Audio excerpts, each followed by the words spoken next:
بسم اللہ الرحمن الرحیم۔ السلام علیکم خواتین و حضرات۔ وقت کی گھڑی نہ رکتی ہے اور نہ دوبارہ آتی ہے۔ وقت کا دھارا جب تبدیل ہوتا ہے تو محسوس نہیں ہوتا کہ وقت کا دھارا تبدیل ہو رہا ہے۔ جب وہ تبدیل ہو چکا ہوتا ہے اور ہم اسے تلاش کرنے کی کوشش کریں تو مشکل سے ملتا ہے کہ کیا تھا، کیسا تھا، کیوں تھا۔ لوگ ریسرچ کرتے ہیں اور ریسرچ میں کچھ چیزیں ان کو ٹھیک مل جاتی ہیں، کچھ ٹھیک نہیں ملتی۔ پاکستان میں کچھ لوگ ایسے ماضی میں رہے، اب بھی ہیں، جنہوں نے بڑے کام کیے۔ ان میں ایک کام اورنگی پائلٹ پروجیکٹ کا تھا۔ حمید اختر صاحب ایک شخصیت تھے، انڈیا سول سروس سے وہ فارغ ہوئے تھے، کمیلا مشرقی پاکستان میں رہتے تھے۔ وہاں بھی انہوں نے ایک پروجیکٹ شروع کیا تھا، لیکن آغا حسن آبدی نے انہیں کچھ پیسے دیے اور کچھ پیسے انہوں نے اور اکٹھے کیے، کچھ اپنے پاس سے ڈالے، تو کراچی میں ان لوگوں کے لیے جو بے گھر تھے، جو بے آسرا تھے، جو یتیم تھے، جن کے پاس کچھ نہیں تھا ماں سوائے اپنی زندگی کے، اور جس کو وہ لٹانے کے لیے تیار تھے، ان کے لیے رہائش، صحت اور ضروریات زندگی کو پورا کرنے کے لیے ایک پائلٹ پروجیکٹ شروع کیا گیا، جس کو کراچی کے لوگ تو بہت جانتے ہیں، لیکن وہ لوگ جو ڈیولپمنٹ کا کام کرتے ہیں وہ حمید اختر صاحب کے نام کو اگنور نہیں کر سکتے۔ حمید اختر صاحب کی صاحبزادی اتفاق سے مجھے ملی، ڈاکٹر عائشہ خان میری آج کی مہمان ہے۔ باقی گفتگو میں ڈاکٹر عائشہ خان صاحبہ کے ذریعے آپ تک پہنچاؤں گا۔ بہت شکریہ ڈاکٹر صاحبہ۔ السلام علیکم۔ Thank you. وعلیکم السلام۔ یہ فرمائیے، کس چیز نے انسپائر کیا آپ کو کہ آپ والد کے نقش قدم کے ساتھ ساتھ چلنے کی کوشش کریں؟ والد نے کیا، ضرورت نے کیا، تعلیم نے کیا، یا اس زندگی نے کیا جو آپ باہر کی دنیا میں دیکھ کر رہی؟ آئی تھنک والد نے کیا، لیکن اپنے لفظوں سے نہیں، ان کو دیکھ کے۔ میں بچپن سے ہی میں ان کی اولاد میں سب سے چھوٹی ان کی بیٹی ہوں، اینڈ ان کو دیکھ کے مجھے بہت ہمیشہ سے وہ انسپائر کرتے تھے۔ تو میں ان کے ساتھ میٹنگز میں جانا چاہتی تھی، ان کے ساتھ اورنگی پائلٹ پروجیکٹ، میں اس وقت 10 سال کی عمر تھی، اس وقت سے میں نے ان کے ساتھ کیا۔ آپ نے غریب لوگوں کو قریب سے دیکھا، بہت قریب سے۔ آپ نے ان کی محرومیوں کو قریب سے دیکھا۔ آپ کیا کر رہی ہیں آج کل؟ آج کل میں ایک ادارے میں کام کرتی ہوں، ایک NGO میں، جو کچی آبادیز، اربن سلمز میں صحت کے اوپر، خواتین کی کاروبار اور اکنامک انگیجمنٹ کے اوپر کام کرتی ہے، اور اورنگی پائلٹ پروجیکٹ کا ہی ماڈل، جس کی پوری فلسفی یہ ہے کہ لوگوں کو خود اپنے پیروں پہ کھڑا کیا جائے، اور ان کے لیے انفارمیشن، ایکسیس ٹو ریسورسز کے ذریعے ان کو اپنے پیروں پہ کھڑا کیا جائے۔ بنیادی طور پر آپ ایک ڈاکٹر ہیں، جی، مریضوں کو دیکھنے والی، یس، اور پھر آپ نے پبلک ہیلتھ میں بھی تعلیم حاصل کی۔ جی۔ پاکستان کی خواتین کی جو حالت ہے، کیا آپ میرے ساتھ شیئر کریں گی کہ آپ کے کیا مشاہدات ہیں؟ پاکستان کی خواتین کی اور مردوں کی حالت صحت کے حوالے سے اچھی نہیں ہے۔ اگر آپ دیکھیں پرائمری ہیلتھ کیئر میں میل نیوٹریشن ہمارے پاس بہت ہائی ہے، آلموسٹ 40% بچے ہمارے سٹنٹڈ، اور سٹنٹڈ کا مطلب یہ ہے کہ ان کی ہائٹ ان کی عمر کے حساب سے کم رہ گئی ہے، کیونکہ غذائیات صحیح نہیں تھیں۔ صاف پانی صرف 36% گھرانوں کو پاکستان میں میسر ہے۔ ڈائبٹیز اور بلڈ پریشر کی بیماری، جو کہ ایکسرسائز نہیں کرنے سے یا غذائیات صحیح نہیں کھانے سے بڑھتی ہے، وہ بہت زیادہ پریولنٹ ہے. ہر چوتھے انسان کو ڈائبٹیز کی رسک ہے. خواتین کے حوالے سے بہت ساری ڈلیوریز گھر پہ ہوتی ہے، جو کہ پچھلے سالوں میں، پچھلے ڈیکیڈ میں بہتر ہوا ہے، لیکن ابھی بھی کچھ صوبوں میں اگر آپ دیکھیں تو وہ 80% سے کم ہے. کچھ صوبوں نے بہت پروگریس کی ہے، لیکن بلوچستان اور سندھ میں ابھی بھی وہ بہت کمی کے اوپر ہیں. ٹیکے، بچوں کی جو امیونائزیشن ہوتی ہے، ویکسین جس کو کہتے ہیں، ویکسین جس کو کہتے ہیں، وہ ٹیکے 40% سے لے کے بعض جگہوں پہ 80% ہیں، لیکن بہت کم ہیں. تو اس طرح کے صحت کا بہت اثر ہوتا ہے کہ ملک ترقی نہیں کر سکتا، کیونکہ اس کا اکنامکس کے اوپر بہت اثر ہوتا ہے. اس پر میں بعد میں آپ سے بات کرتا ہوں. کتنے % خواتین ہیں پاکستان میں جن کو گھر سے باہر جانے کی اجازت ہے یا کام کرنے کی اجازت ہے؟ آپ کا پاس کوئی مشاہدہ ہے؟ نیشنل ڈیٹا اگر آپ دیکھیں تو ہمارے پاس 2 سورسز آف انفارمیشن ہے. پاکستان ڈیموگرافک ہیلتھ سروے میں اگر آپ دیکھیں تو اس میں رفلی نظر آتا ہے کہ 30% خواتین کو پرمیشن ہے کہ وہ گھر سے باہر جا سکیں. اور اگر آپ 70% خواتین گھر میں قید ہیں یا کسی شیپرون کے ساتھ، کسی جو ان کے ساتھ کوئی جائے، اس کے بغیر وہ گھر سے باہر اپنے محلے میں، بازاروں میں نہیں جا پاتی ہیں. اس کی وجہ کیا ہے آپ کے خیال میں؟ ہمارا معاشرہ، ہمارے معاشرے میں تھوڑا سا، جس کو میں کہتی ہوں مائنڈ سیٹ، جس طرح سے ہم تھوڑا سوچتے ہیں. پھر معاشرے میں یہ بھی ہے کہ سیفٹی نہیں ہے. ٹرانسپورٹ، اکثر جب خواتین پبلک ٹرانسپورٹ میں ٹریول کرتی ہیں تو انہیں ہراسمنٹ کا سامنا کرنا پڑتا ہے. تو والدین اور مرد حضرات، ان کے گھرانوں کے گھبراتے ہیں. بٹ اس سے زیادہ یہ ساری چیزیں ہیں جو کہ ہم اپنی نیبرنگ کنٹری بنگلہ دیش سے، انڈیا سے سیکھ سکتے ہیں، جہاں پہ خواتین کی موبلٹی بہتر ہے.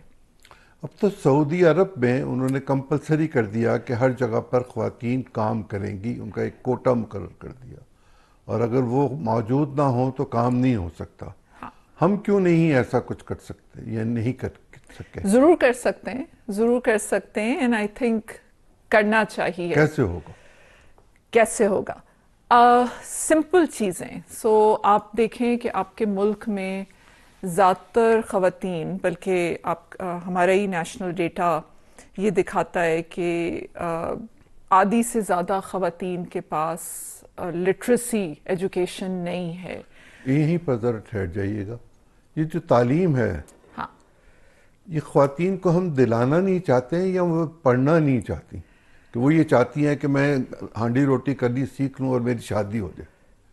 نہیں، میرا خیال ہے یہ تاثر ٹھیک نہیں ہے. آئی تھنک والدین بھی چاہتے ہیں اور لڑکیاں اور خواتین بھی چاہتی ہیں، لیکن حالات، غربت میں حالات کچھ ایسے ہو جاتے ہیں کہ ان کے والدین یہ فیصلہ کرتے ہیں کہ لڑکی کو پڑھانے سے کوئی فائدہ ہوگا، یہ کمائے گی یا نہیں کمائے گی، یا ہمیں صرف شادی اور اس کی طرف سوچنا چاہیے.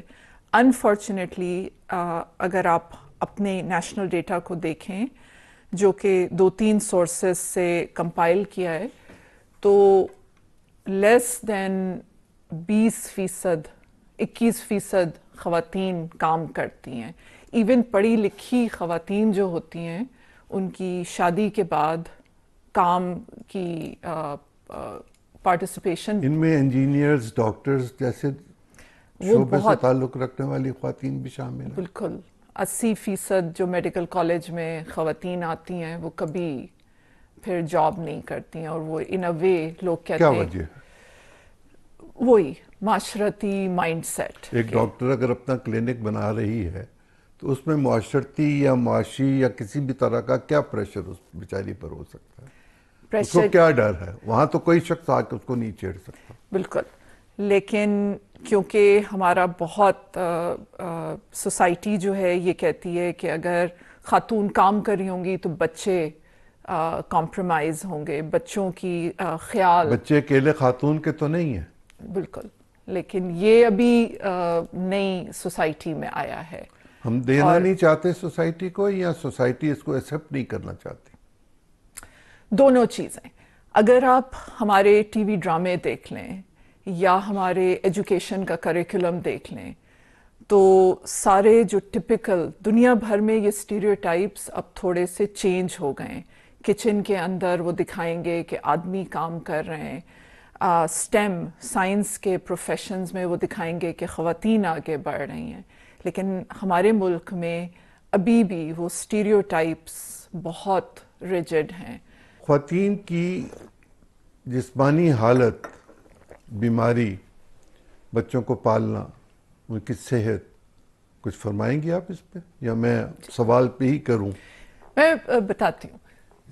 ہر چیز کلوزلی ریلیٹڈ ہوتی ہے کہ غذائیات سے، پھر بچوں دنیا بھر میں بچوں کی پلاننگ، فیملی پلاننگ کے لیے طریقہ کار موجود ہیں. اور پاکستان میں بھی یہاں تو کہا جاتا ہے قتل ہے فیملی پلاننگ. وہ قتل کے مترادف بھی لوگ کہتے ہیں. لیکن اگر ہم جیسے کمیونٹیز میں کام کرتے ہیں اور بہت لوگوں سے بات چیت کا موقع ملتا ہے، اربن میں زیادہ، رورل میں کم، لیکن بڑا صاف طریقے سے نظر آتا ہے کہ لوگوں کو اگر آپ سمجھائیں تو ان کو سمجھ آتا ہے کہ ہمیں فیملی پلاننگ کی ضرورت ہے.